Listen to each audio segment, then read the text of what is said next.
ಜನಸೇವಕ ಸುದ್ದಿವಾಹಿನಿಯ ಸಮಸ್ತ ವೀಕ್ಷಕರಿಗೆ ಸ್ವಾಗತ. ಸುದ್ದಿ ಮೂಡನ ಬಾಗಿಲು ಮುಳುಬಾಗಿಲು.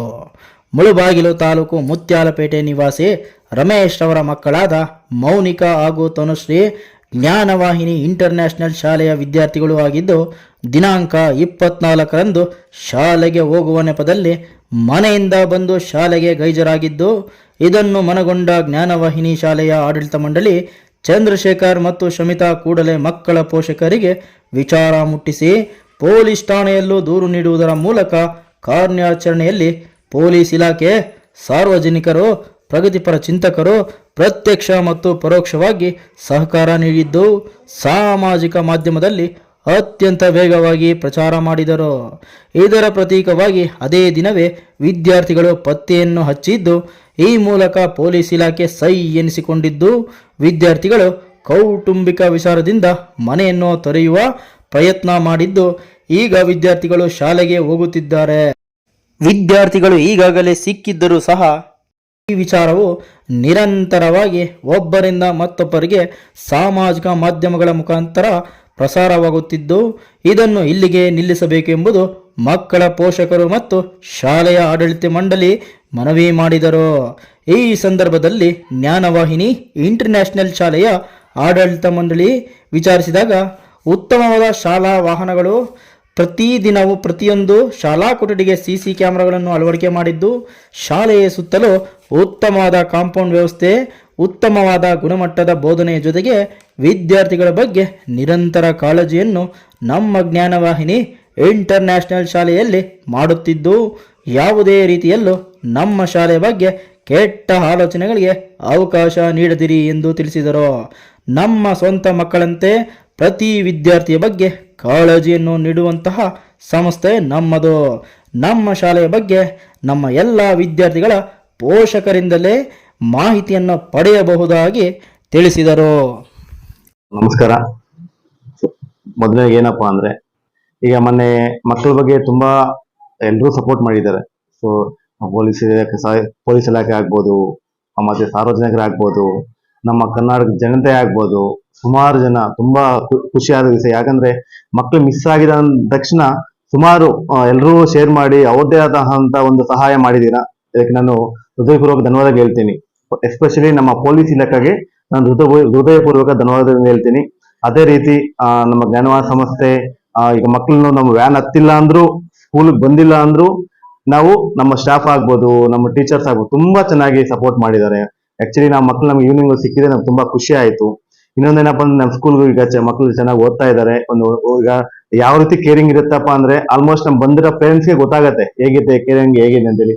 ಒಂದ್ಸತಿ ಈಗ ಮಕ್ಕಳು ವ್ಯಾನ್ ಹತ್ತಿಲ್ಲ ಅಂದ್ರೆ ನಾವು ಇನ್ಫಾರ್ಮ್ ಮಾಡ್ತೀವಿ, ನಿಮ್ಮ ಮಗು ಬಂದಿಲ್ಲ ಅಂತ ಹೇಳಿ. ಆ ರೀತಿ ನಾವು ಇನ್ಫಾರ್ಮ್ ಮಾಡಿ ಮಕ್ಕಳನ್ನ ಒಂದ್ಸತಿ ನಾವು ಕ್ಯಾಂಪಸ್ ಒಳಗಡೆ ಬಂದ್ರೆ ಯಾವುದೇ ಕಾರಣಕ್ಕೂ ಪೇರೆಂಟ್ಸ್ ಬಂದ್ರು ಆಚೆ ಬಿಡಲ್ಲ. ಅಷ್ಟೇ ಕೇರಿಂಗ್ ಇದೆ ಸರ್ ನಮ್ಮ ಸ್ಕೂಲಲ್ಲಿ. ಆಲ್ರೆಡಿ ಈಗ ಬರ್ತಾ ಇರೋ ಪೇರೆಂಟ್ಸ್ ಗೊತ್ತು ಸ್ಕೂಲಲ್ಲಿ ಯಾವ ರೀತಿ ನಾವು ಡಿಸಿಪ್ಲಿನ್ ಆಗಿ ಮಾಡ್ತೀವಿ ಹೇಗೆ ಅಂತ ಹೇಳಿ. ಯಾಕಂದ್ರೆ ದಯವಿಟ್ಟು ಈ ರೀತಿ ಎಲ್ಲ ಇದ್ದಾಗ ಮಕ್ಳು ಸೇಫ್ ಆಗಿದ್ದಾರೆ. ನಮ್ಮ ಸ್ಕೂಲ್ ಫುಲ್ ಸೇಫ್ಟಿ ಇದೆ. ಯಾಕಂದ್ರೆ ಎಲ್ಲಾ ಕಡೆ ಸಿಸಿ ಕ್ಯಾಮರಾಸ್ ಇದಾವೆ, ವ್ಯಾನ್ ಸಹ ಸಿಸಿ ಕ್ಯಾಮರಾ ಇದೆ. ಸೇಫ್ ಆಗಿ ಬಂದು ಸೇಫ್ ಆಗಿ ಹೋಗ್ತಾ ಇದ್ದಾರೆ. ದಯವಿಟ್ಟು ಈ ಮಕ್ಳು ಯಾಕೆ ಹೋಗಿದ್ದಾರೆ ಅಂದ್ರೆ, ಅವ್ರ ಫ್ಯಾಮಿಲಿ ಮನೆಯಲ್ಲಿ ಏನೋ ಸಮಸ್ಯೆಯಿಂದ ಹೋಗಿದ್ದಾರೆ ಹೊರತು ಸ್ಕೂಲ್ಗಾಗ್ಲಿ ಅವ್ರಿಗಾಗ್ಲಿ ಏನು ಸಂಬಂಧ ಇಲ್ಲ. ಬಟ್ ಸ್ಕೂಲ್ ನಮ್ಗೆ ಯಾವಾಗ ಮಕ್ಳ ಸಂಬಂಧ, ಕ್ಲಾಸ್ ಒಳಗಡೆ ಬಂದು ಕ್ಯಾಂಪಸ್ ಒಳಗಡೆ ಬಂದ್ರೆ ನಮ್ ಜವಾಬ್ದಾರಿ. ಮಕ್ಳು ಅಚ್ಚುಕಟ್ಟಾಗಿ ಓದ್ತಾ ಇದಾರೆ. ಬಿಕಾಸ್ ಆ ಮಗು ಇವಾಗೂ ಅಷ್ಟೇ ತುಂಬಾ ಚೆನ್ನಾಗಿ ಓದ್ತಾಳೆ, ಟಾಪರ್ ಸಹ ಮಗು. ಏನೋ ಯಾಕಂದ್ರೆ ಏಜ್ ಎಲ್ಲ ಮಕ್ಳಿಗೆ ಗೊತ್ತಾಗಲ್ಲ ಸರ್. ಯಾಕಂದ್ರೆ ಇದು ಚಿಕ್ಕ ವಯಸ್ಸು ಮಕ್ಳಿಗೆ ಪಾಪ ಏನ್ ಗೊತ್ತಾಗತ್ತೆ ಹೇಳಿ. ಯಾರೋ ಇನ್ ಕೇಸ್ ಯಾರು ಹೇಳಿದ್ರು ಕೇಳ್ತಾರೆ. ಸೊ ಈಗ ಆ ಪೇರೆಂಟ್ಸ್ ಏನೋ ಸ್ವಲ್ಪ ದಂಡಿಸಿದ್ದಾರೆ ಮನೆಯಲ್ಲಿ, ಅದಕ್ಕೋಸ್ಕರ ಮಕ್ಕಳು ಅವ್ರ ಮನೆ ಬಿಟ್ಟು ಹೋಗಿದ್ದಾರೆ ಸರ್. ಮತ್ತೆ ಸಿಕ್ಕಿದ್ದಾರೆ, ಸೇಫ್ ಆಗಿ ಸಿಕ್ಕಿದ್ದಾರೆ. ಅದಕ್ಕೆ ಕಾರಣ ಏನಂದ್ರೆ, ನಮ್ಮ ಎಲ್ಲರೂ ಸೇರಿ ಸೋಷಿಯಲ್ ಮೀಡಿಯಾ ಆಗ್ಬೋದು, ನಮ್ಮ ಪೊಲೀಸ್ ಇಲಾಖೆಯವರಾಗ್ಬೋದು, ಮತ್ತೆ ಸಾರ್ವಜನಿಕರಾಗ್ಬೋದು, ಎಲ್ಲಾ ಸಿಬ್ಬಂದಿಯವರಾಗ್ಬೋದು, ಎಲ್ಲರೂ ಅವ್ರದೇ ಆದ ಒಂದು ಸಹಾಯ ಮಾಡಿದ್ದಾರೆ ಸರ್. ನಮ್ಮ ಮಕ್ಕಳಿಗೆ ಸೇಫ್ ಆಗಿ ಸಿಕ್ಕಿದ್ದಾರೆ. ನಿಮ್ಗೆ ಎಷ್ಟು ಬೇಗ ವಿಚಾರ ಗೊತ್ತಾಯ್ತು? ತುಂಬಾ ಅಲರ್ಟ್ ಆಗಿಲ್ಲ ಅಂತ ಸರ್ ನನಗೆ ಈಗ ಹೆಂಗ್ ಗೊತ್ತಾಯ್ತು ಅಂದ್ರೆ, ಮಗು ವ್ಯಾನ್ ಹತ್ತಿಲ್ಲ. ನಾನು ಅಲ್ಲಿ ಮೇಡಮ್ ಇದ್ರು, ಯಾರು ಮೌರ್ಯ ಅವ್ರ ಅಮ್ಮ ಇದ್ರು. ನಾನು ಹೇಳ್ದೆ, ನಾನು ಡ್ರೈವಿಂಗ್ ಮಾಡ್ತಾ ಇದ್ದೆ ವ್ಯಾನ್. ಮೇಡಮ್ ಹೇಳಿದೆ, ಮೇಡಮ್ ನಾನು ಡ್ರೈವ್ ಮಾಡ್ತಾ ಇದ್ದೀನಿ, ಸ್ವಲ್ಪ ಇನ್ಫಾರ್ಮ್ ಮಾಡಬೇಡಿ ಮಕ್ಕಳು ಬಂದಿಲ್ಲ ಅಂತ ಹೇಳಿ, ಒಂದು ಫೋನ್ ಮಾಡಿ. ಯಾಕಂದ್ರೆ ನಾನು ಡ್ರೈವಿಂಗ್ ಅಲ್ಲಿ ನಾನು ಫೋನ್ ಯೂಸ್ ಮಾಡಲ್ಲ ಸರ್. ಮತ್ತೆ ಹೇಳ್ದೆ, ಮತ್ತೆ ಇಮಿಡಿಯೇಟ್ ಆಗಿ ಫೋನ್ ಮಾಡಿದೆ. ಇವರು ಫೋನ್ ಮಾಡಿದ್ರೆ ನಾನು ಇನ್ಫಾರ್ಮ್ ಮಾಡಿದೆ, ಅಮ್ಮ ನೀವೇನು ಟೆನ್ಷನ್ ತಗೋಬೇಡಿ. ಯಾಕಂದ್ರೆ ಪಾಪ ಅವ್ರ ಕೆಲ್ಸಕ್ಕೆ ಹೋಗೋರು, ಅವ್ರ ಹಸ್ಬೆಂಡ್ ಎಲ್ಲೋ ಅವ್ರು ಕೆಲಸ ಮಾಡ್ತಾ ಇದ್ರು, ಅವ್ರು ಇರ್ಲಿಲ್ಲ.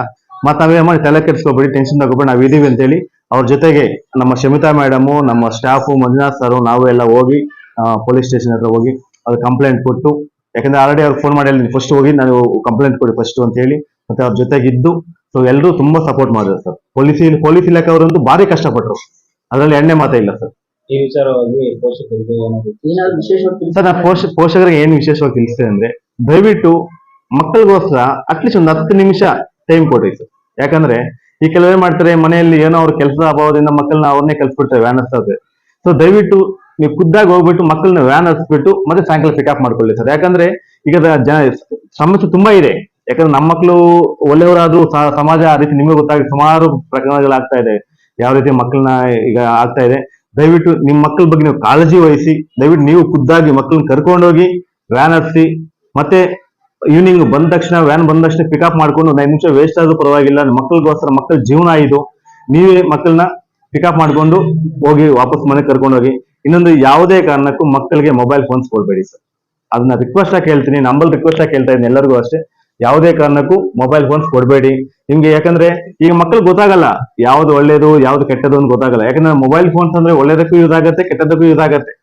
ಈಗ ನೋಡಿ, ಕೆಲವು ಮಕ್ಕಳು, ಕೆಲವು ಪೇರೆಂಟ್ಸ್ ಮೊಬೈಲ್ ಯೂಸ್ ಮಾಡ್ತಾ ಇದ್ರೆ ಮಕ್ಕಳು ಕೂಡ ಮೊಬೈಲ್ ಯೂಸ್ ಮಾಡ್ತಾರೆ. ಅದ್ರಲ್ಲಿ ಒಳ್ಳೇದು ಇರುತ್ತೆ, ಕೆಟ್ಟದ್ದು ಇರುತ್ತೆ.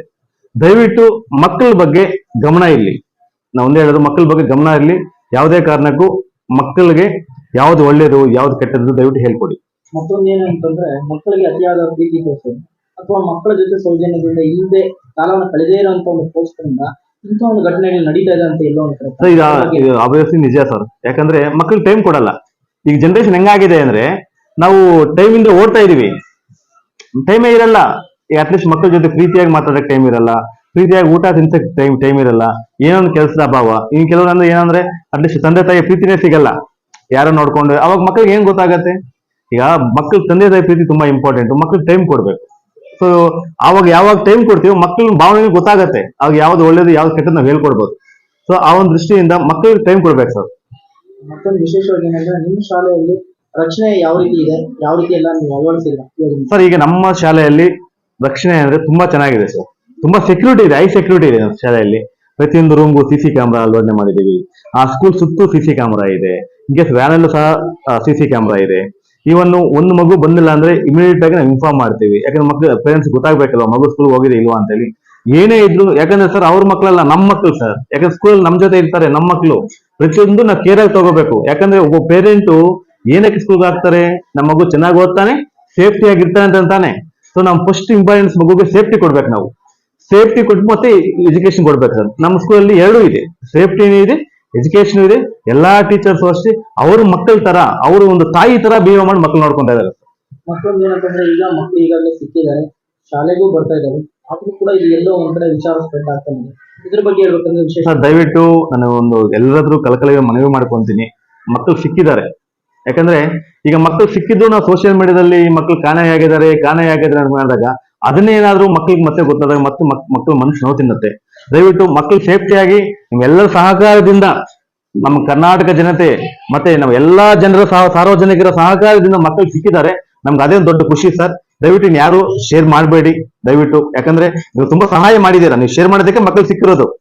ಸೊ ದಯವಿಟ್ಟು ಇನ್ ಕೇಸ್ ಏನಾದ್ರು ಮತ್ತೆ ಯಾರು ಶೇರ್ ಮಾಡಂಗಿದ್ರೆ ದಯವಿಟ್ಟು ಶೇರ್ ಮಾಡಬೇಡಿ ಸರ್. ಅದನ್ನ ನಿಲ್ಸಿದ್ರೆ ಚೆನ್ನಾಗಿರುತ್ತೆ ಸರ್. ಯಾಕಂದ್ರೆ ಮಕ್ಕಳಿಗೆ ಮತ್ತೆ ತೊಂದರೆ ಆಗುತ್ತೆ ಪಾಪ. ಅವ್ರು ಮತ್ತೆ ಮನಸ್ಸು ಮತ್ತೆ ಏನಾದ್ರು ಇದು ಮಾಡ್ಕೊಂಡ್ರೆ ಕಷ್ಟ ಆಗುತ್ತೆ ಸರ್.